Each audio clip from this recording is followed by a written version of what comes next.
Right, what's up, our amazing viewers from YouTube. Another wonderful day to bring you yet another video, and we are back yet again. It's been a long time, I think 4 months or so, but now we are back in with full force. So we want to bring you another new video. Remember, we are coming live from Decibel Audio, Kenya. We are located at Nairobi, in Nairobi, Kenya, Luthuli Avenue. Along Luthuli Avenue, there's a road called Kamae Road. We are right there. The shop is written Decibel Audio Kenya. Our contacts are on the description. You can come visit us. Come, let's give you amazing prices. We deal with public address systems, lighting, and music equipment. So without further ado, let me bring you the video for today. So what do you do when you have a mixer that is less inputs? So when a mixer has or is fully occupied with your inputs, what exactly do you do if probably don't have a budget of buying another bigger mixer?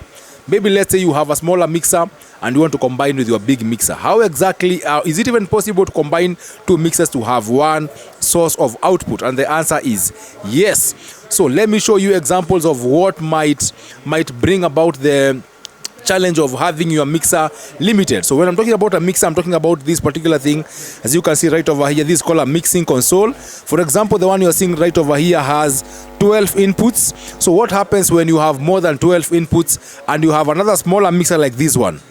Right, so what do you do to be able to activate or to be able to bring in the two mixers to work together? Let's assume, for example, you have just bought a new set of drum sets. As you can see right over there, maybe you have bought one of those.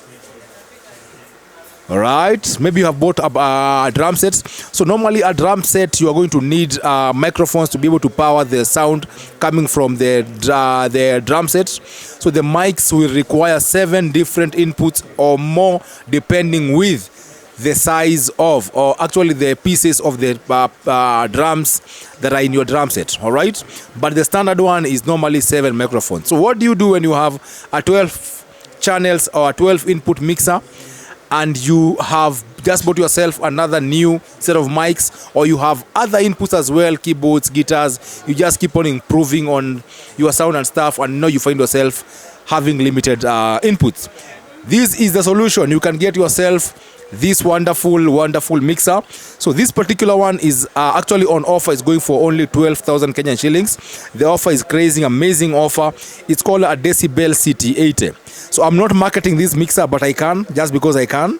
And that's not the point actually, but this mixer is on offer, and this one can be able to help you. So assuming you want an extra 8, an extra 12, an extra 16, an extra whatever that you may want, there's a way you can be able to put these signals output into the input of this bigger mixer or the mixing console, and now be able to send your signals over to the amplifiers and have one source of output.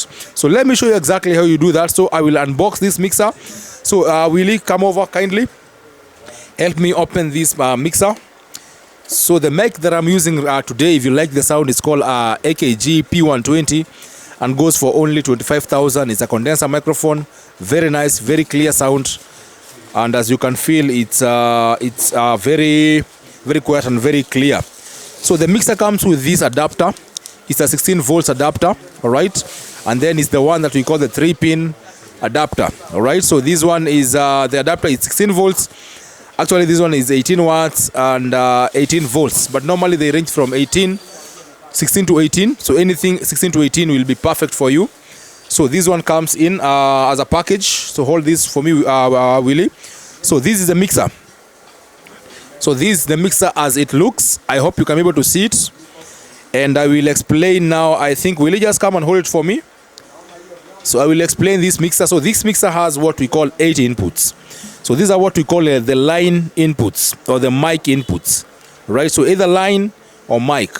So this is called the stereo input. This is called the mono input. So the mono input, normally this is where you put your TRS jacks. This is where you put your XLR inputs, the male ones. So this is called a channel. All right. So from here where it's written number 1, this is called a channel. So this one has up to 8 channels. So that means the inputs that can go into this mixer are 8 of them. All right, so this one we want to use it as a secondary source of mixer or secondary source of input that we are going to send signals from into our main mixer, assuming we are using the bigger mixer I'd shown you before. So this particular one is a very good brand. It has 8 inputs. It has main outputs as left and right, as you can see right over here, and then it also has the phone output. These are forms of output. So these where you send your signals out from, going to either powered speakers or going into your mixer, then send the signals all the way to the amplifiers and be able to feed your speakers through your amplifiers. All right, so these are the outputs. This is where you send your signals from. Then we have not the phone jacks or the phone output. If you have headphones, this is where you listen from. It also has something called the auxiliary send. So this is a secondary form of output.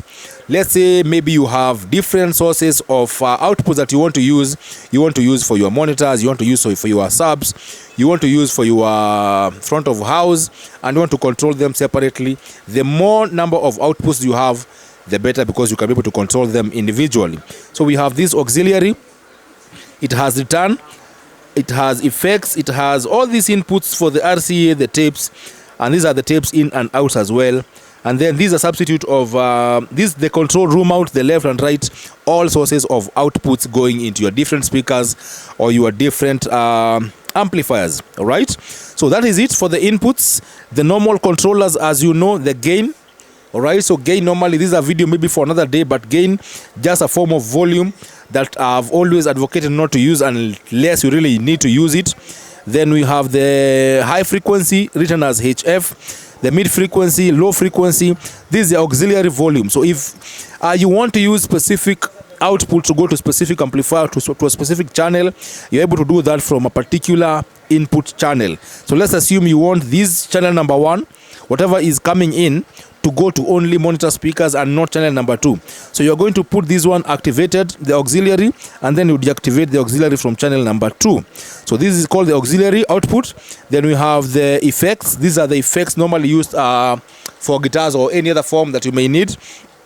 And then this is the pan. This is just the balance between the left and right frequencies going into your speakers. All right, then basically that is it. So that these are the inputs. Then it also has a USB input. You can be able to play your MP3, the songs or whatever you have in form of USB. You're going to play them there.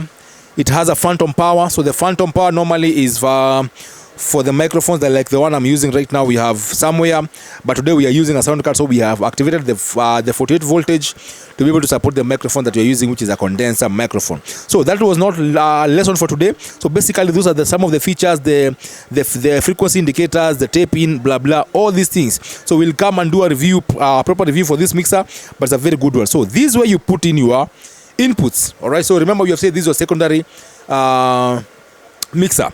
So let's just put it there. We can have as many inputs coming here. So we'll, for example, let's just use one of them. Don't use these cables. So come with a microphone. So we are going to put an example here, just one, and then you're going to show you how, if you have all the, when you have all the 8s, we are going to show you exactly how you are able to attain that. So this is what we want to do. We want to talk about frequencies because it's a very important lesson. So the reason why we are doing what you're going to do, or we are going to explain what we want to explain, is that the frequencies range in 3. We have high frequencies, we have mid frequencies, and we have low frequencies. I think we've done this video for the longest time explaining frequencies. So this is just an example of microphone. So we want to input this one into our secondary mixer. So we'll kindly just put a cable. You can take one of these, it's okay. So we are assuming we have 7 of these going into the mixer. So you don't even necessarily have to open the cable, really. So we just want to do them practically. So we want to assume this microphone is a drum set microphone. Just assuming it's not, it's a vocal microphone. But now assuming you have either drum set, you have vocal microphones, you have guitars, you have whatever. So the only thing that you do is you input all of them here. Okay? And remember, this one is only going to be served, or is going to act secondary, because we have the primary mixer. So hold this, Willie. So we are assuming we have them all of here. So what you need to do from here is you come and set exact frequencies that you want going out of this microphone. So let's assume this microphone is going to serve the highs or the high frequencies. or the hi-hats, maybe, okay, because the hi-hats and the crash from the, now I'm giving an example, I think too many examples for the drums and microphones, but remember you can use it for any other function, not necessarily for drum sets, all right? So, but just assuming it's for that case, you're going to activate more of the high frequencies from your mixer, activate some mid frequencies from your mixer, and deactivate all the low frequencies. All right, so whatever you have that is favoring high and mid frequencies when it comes to output. So let's get another cable here. So when we have this cable, for example, now we have all our inputs inside and we want to send these signals. So the only channels that you're going to use from your main mixer, Alex Mulika here, is only 2 channels. So you will have saved a space of at least 5 if you're using an 8 channels mixer. So you're going to get outputs from this mixer over here. So these are the outputs, remember, okay? So you get them from there and you input them in one channel of your mixer, any of them. But in our case, let's just assume you are going to use channel number 1, right? So you can assume that all your channels coming from 1 to 7, 1 to 8, or 1 to 7, you can use the mids and the frequencies. Then you come to this other one, you get your outputs coming from here. So this is the left, the first one was going to the left, this one is going to the right. So the right you can come and put in channel number 2, right? So in short, what you will have done is that you will have summed all the 7 being served from 2 channels.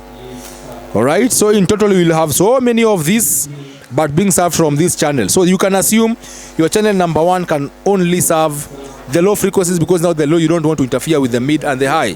So this one can control the sub or the kick or any low frequencies coming from your main mixer, and then the second one can control now all the other ones, the tom-toms, the snares, the mid mics, whatever, guitars, because they all share the same frequencies, that is high and mid. All right, so that's how you do it. You just take them, bring them here, as long as you have the volumes of whatever you have inputs over here. For example, let's just assume you have the volumes on, you have the masters for the left and right, because that's what we have used. You have the master volume somewhere, just sending clean signals here. When you put them inside here, you're going to see them being activated from your channels. And now all you have to do is lift these two and compare now the frequency or the signal that you are hearing from this one with the other mix as well.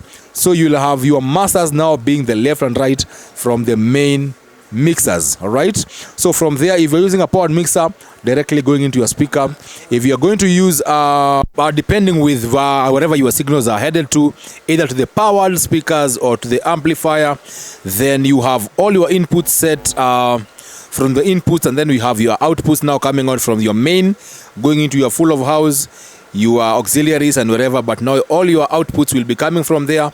And when you're going to be controlling the volume now, remember, for the secondary inputs, you control the volumes from here and from the other main mixer as well. But for the other ones, just as normal, you control your volumes from the sliders as well as the volumes from your masters. So that's basically it. That's how you connect the two mixers. Remember, this one is on offer. You can use it, as we have said, as a complement or still as a mixer on its own. It's a plain mixer, and this applies to either plain mixers, powered mixers. However you want it, you are able to do all that. So whether this is a powered mixer and the speakers are coming from below or from behind as normal, then you just do exactly that. If you're sending the signals into your amplifiers to be able to serve your speakers, then it's also very much allowed. All right. So that is it, basically. Get in touch with us, Decibel Audio Kenya, as usual. Alex is the one holding the camera, so he might not be able to say hi, or maybe he can just say hi. Willie, hold your camera, Alex, say hi. You know, Alex has become very popular nowadays. Willie is also taking the headphones as well. Right, so that is Alex. Hello guys. As we said earlier, you keep on subscribing, liking and commenting. Yeah, to motivate us to keep on doing so many videos. Thank you. All right, so that is Alex, and Willie is the one who we were doing the video here with. So that is it. Basically, have a wonderful time from wherever you're watching us from. Like, comment, subscribe to our channel, and we are always happy and glad to bring you amazing content. Cheers, guys. Have a wonderful time. Bye.